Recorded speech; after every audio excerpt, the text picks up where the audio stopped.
Both Derry and Mr. Lamb have physical deformities, but their attitude to life is different. Mr. Lamb is an elderly man, he has long experience of life, and he has learned and he knows very well how to live in spite of all difficulties, how to enjoy life, how to live happily in spite of all the pain that you have. But Derry, his life has been made miserable, especially because of the people's nonsense talk and their reactions on him, and he himself does not have that much experience of life. So in spite of having physical deformities, both of them are not having equal attitude to life. Now you see, Derry is telling Mr. Lamb that your case is different because your deformity is in the leg. You have a thin leg and you can wear a trouser and no one will stare at it, no one will know that your leg is not original. They don't have to notice and stare. Mr. Lamb said, some do. There are some people, in spite of that, they stare. Some do, some don't. By this he means that all people are not same. There are some people who take interest, unwanted interest in other people's activities. So they will stare, they will notice. There are others who don't pay attention to these things. And then he says they get tired of it. Even if they stare at me and even if they stare at your face also. So how long will they stare? How long will they look? There will be a time when they will feel tired of looking. In the end, there is plenty of other things to stare at. Mr. Lamb says, there are so many other things in the world in which they can stare. Why should they only stare at my leg only? There are other things also to stare. The moment he says there is plenty of other things to stare at, there he says, like my face. When you say plenty of other things, it means my face is one of them. He has this negative thought. That's why he is repeatedly talking about his burnt face only. But Mr. Lamb is trying to convince him, he is trying to sow the seed of positivity in his mind. So he is telling him, not why do you think only about your face? Other things I mean, like crab apples or the weeds or a spider climbing up a silken ladder or my tall sunflowers. Mr. Lamb refers to some beautiful things that are there in our surroundings. He says, apples are there, weeds are there, you can see a spider climbing up a silken ladder. These are beautiful things to see. Or there are sunflowers, natural beauty. These are the things people can see. So be positive. Why do you only think that only your face is the thing in the world where people will look at? Derry then says, oh, you mean things. You are saying about ladder and about weeds, etc. You mean things. Mr. Lamb says, it's all relative, Beauty and the Beast. Whether you talk about things or human beings, it's all relative. There is a relation, Beauty and the Beast. This Beauty and the Beast is a fable, it's a story. And when Derry says, what is that supposed to mean? Why do you refer to this story of Beauty and the Beast all of a sudden? Mr. Lamb said, you tell me, you should know this, you tell me. Derry says, you needn't think they haven't all told me that fairy story before. It's not what you look like, it's what you are inside. Handsome is as handsome does. Beauty loved the monstrous beast for himself, and when she kissed him, he changed into a handsome prince. Only he wouldn't.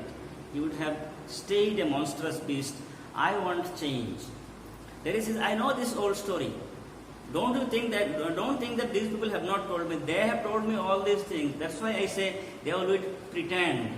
Inside their mind, they know it that I am having a miserable life, that nobody will look at me, people are afraid of me.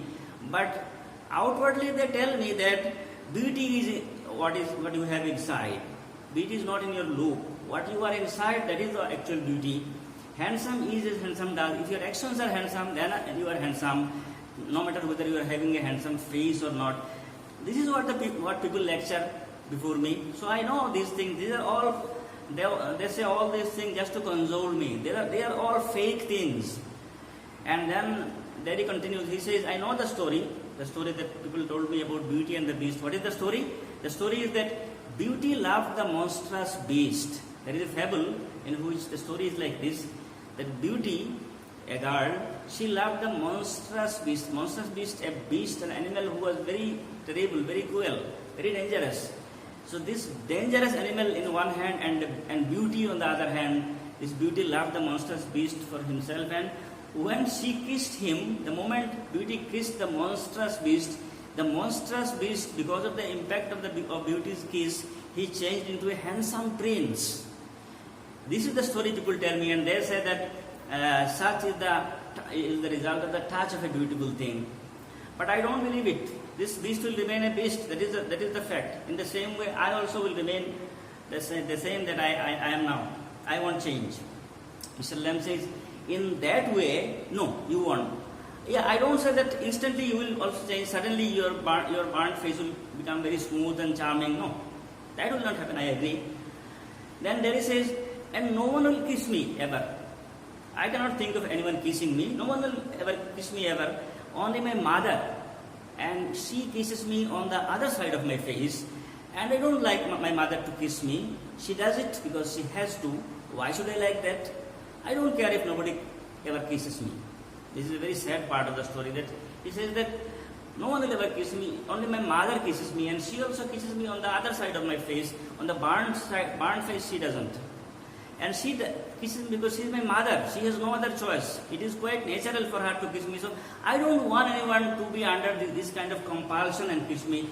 I don't care whether anyone kisses me or not.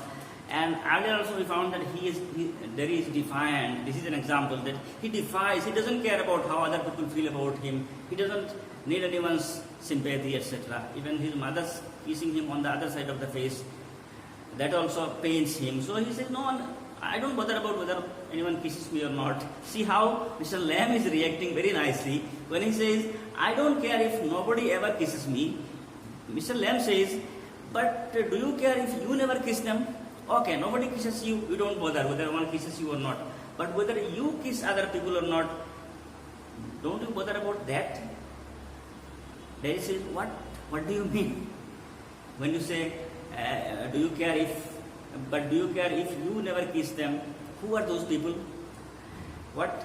Mr. Lamb said, girls, I mean girls. Okay, people, whether one kisses you or not, you don't bother. But whether you kiss them or not, don't you bother about that? He said, what? Mr. Lamb said, I mean girls, pretty girls, long hair and large eyes, people you love. By saying people you love, Mr. Lamb, he points towards a universal fact that whatever be your face, how much miserable you are still a human being. And as a human being, in your heart, there must be some love for others, especially for girls. So it is quite natural that you love them. That is a fact. You cannot ignore it. So whether you kiss them or not, don't you bother about it. And about whom am I speaking? About the girls whom you love actually. There he says, who would let me? Not one. Who will allow me to do that? Not one. Mr. Lamb said, who can tell? How can you give the guarantee that no one will let it? There he says, I won't ever look different. When I am as old as you, I'll look the same. I'll still only have half a face. My life will continue in the same way. Even when I become old like you, I'll have only one side of my face nice and the other side of my face burned. There will be no change in me. Mr. Lamb is consoling him. He says, but you will. So you will. Yes, you will remain same. I know, I understand, I agree. But the world will not remain the same. You will remain the same with one side of your face burned, but the world will not remain same. The kind of people that you meet now, that a new generation will come, people with different thoughts will come. So there will be change in the world. The world has got a whole face. By this, Mr. Lamb means the world is a large place. Only where you are living, the people you meet on a daily basis, on everyday basis, these are not the only people living in the world. This part is not the only world. It is just a small part. The world is a large area. So don't just come into conclusion about your miserable life and about the people's reaction to it. Just the way you face people in this part of the world. The world has got a whole face, and the world is there to be looked at. Don't only concentrate on what you face here. World is large. You can find other people somewhere else who will not have this kind of reaction towards you. There he says, do you think this is the world? This old garden? Your old garden, do you think this is the world? He said, because you are quite happy here. He says, when I am here, yes, as long as I am here in the garden, this is my world. Not the only one, but this is not the only world. But the world, as much as anywhere. Wherever I go, that is my world. I make my world here. does your leg hurt you? So Derry now finds that yes, Mr. Lamb is giving him some nice arguments, he is answering all his queries, he can no more argue. So now he is also changing topic and he is asking him with some curiosity. See the difference. Earlier we found at the beginning, Derry was so afraid that in spite of Mr. Lamb's very nice initiative talk, Derry was saying that I must go, I did not come for stealing anything, I just came because I thought it's an empty place, I want to go. But now he has got some kind of comfort in Mr. Lamb and he has started talking like a friend. He is also inquiring, he is asking questions. He is saying, does your leg hurt you? Mr. Lamb said, teen doesn't hurt, boy. It's teen and teen doesn't hurt, boy. Derry says, when it came off, did it, at the time when you met with the accident, at that time did it hurt? Certainly. Derry says, and now, I mean, where the teen stops at the top where there is a joint, your teen stops, there is the end point of the teen and there the teen and your body is joined. At that point, does it hurt? Mr. Lamb says, now and then, in wet weather, it doesn't signify.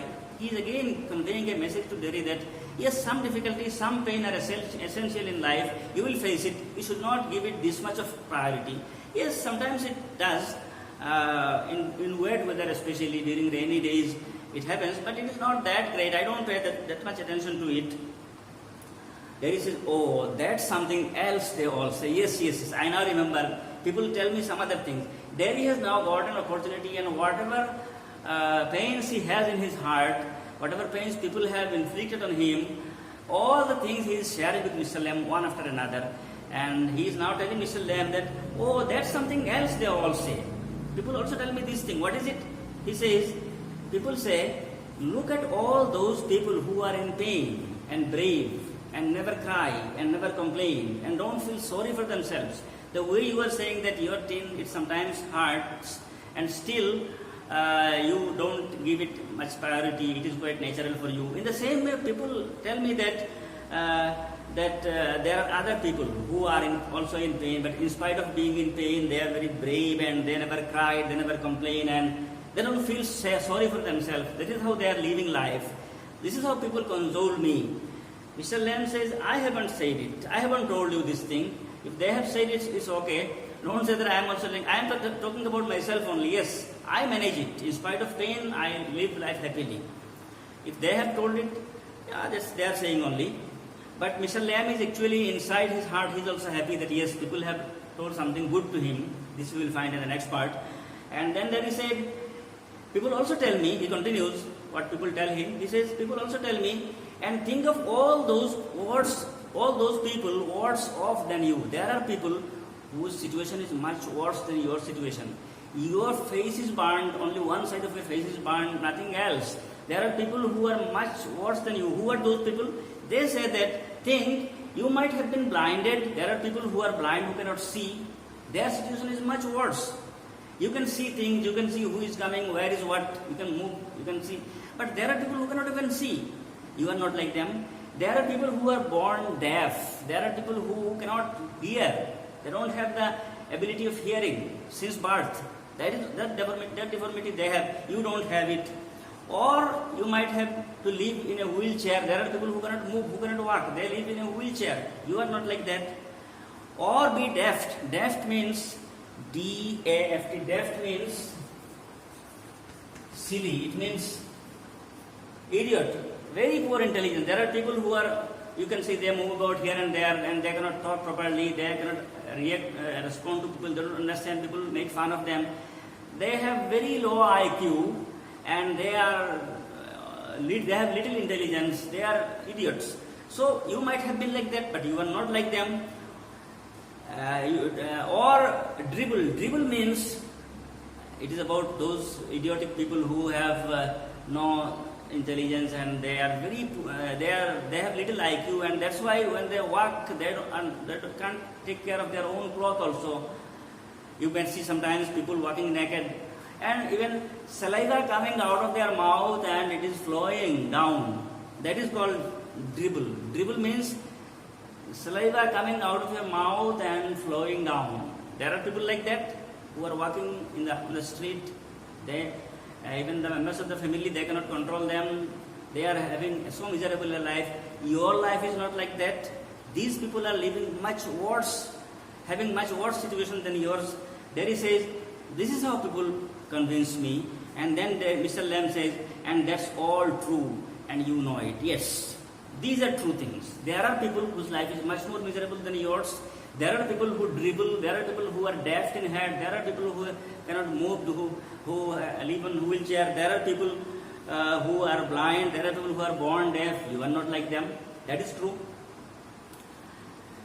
So then, in this way, the conversation goes on, and Derry will now carry on the conversation. He is now saying to this, Derry says, it won't make my face in whatever lectures these people have delivered before me, whatever lectures you are delivering before me, in spite of all these lectures, it won't make my face change. Do you know, one day a woman went by me in the street. I was at a bus stop, and she was with another woman, and she looked at me, and she said, whispered, only I heard her, she said, look at that. That's a terrible thing. That's a face only a mother could love. One day in a bus stop, I heard a woman telling another woman about me. I overheard it. She was telling her companion about me that, look at that boy, it's a terrible thing. It is such a terrible face that only a mother could love it. So I was really hurt. Mr. Lamb says, do you believe everything you hear them? People have the freedom to talk. Why do you believe everything you hear? Do you believe whatever you hear from others? He said, believing and not believing is not the issue. The issue is that it was a cruel statement. It was cruel. Maybe not meant as such, just something said between them. They have talked it among themselves. They did not mean to hurt you. You just overheard it. That's why you got it. Otherwise, it was a personal talk between them only. He said, only I heard it. I heard. And is that the only thing you ever heard anyone say in your life? Mr. Lamb said, is it the only thing you have heard someone say? There are many people talk, many people hear many things. Why should you concentrate on a particular woman talking about you on a particular day, about your face? Oh no, I have heard a lot of things. So now you keep your ears shut.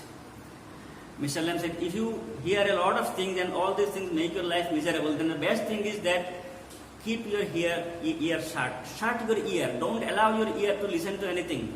Don't listen to anything. Don't feel sad. Don't be miserable. This is how the talk will continue. We will meet you in the next video. Thank you very much.